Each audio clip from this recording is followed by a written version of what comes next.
ऊंट और बकरी की जोड़ी। एक गांव में एक ऊंट और एक बकरी रहती थी।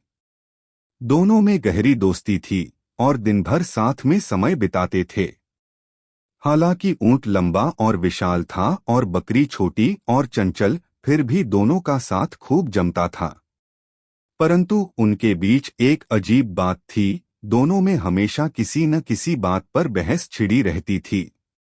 एक दिन ऊंट और बकरी खाने की तलाश में जंगल की ओर निकल पड़े। रास्ते में एक ऊंचा पेड़ मिला जिसकी शाखाओं पर मीठे मीठे आम लटके हुए थे। बकरी ने ऊंट से कहा, देखो ऊंट भाई, कितने रसीले आम हैं। मुझे बहुत भूख लगी है, इन्हें तोड़ दो। ऊंट हंसते हुए बोला, अरे बकरी बहन, तुम्हारी तो लंबाई ही नहीं है, तुमसे ये आम तोड़े नहीं जाएंगे।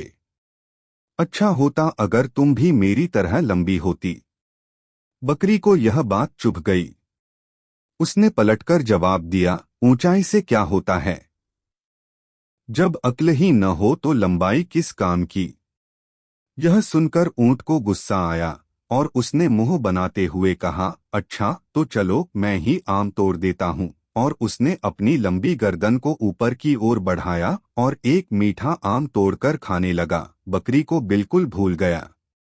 बकरी ने यह देखा तो सोचा, अच्छा ये तो अकेले ही आम खा रहा है। बकरी ने तुरंत योजना बनाई। उसने ऊंट के पैरों के चारों ओर चक्कर काटने शुरू कर दिए और ऊंट का ध्यान भंग कर दिया।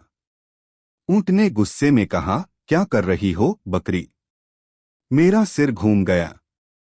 बकरी चुटकी लेते हुए बोली, ऊंचाई से कुछ नहीं होता, जब दोस्ती और अक्ल की जरूरत होती है। अब तुम आम तोड़ोगे, लेकिन दोनों मिल बांट कर खाएंगे। अंत में ऊंट को समझ में आ गया कि सिर्फ ऊंचाई या ताकत से ही सब कुछ नहीं होता। उसने बकरी से माफी मांगी और दोनों ने मिलकर आम का स्वाद लिया।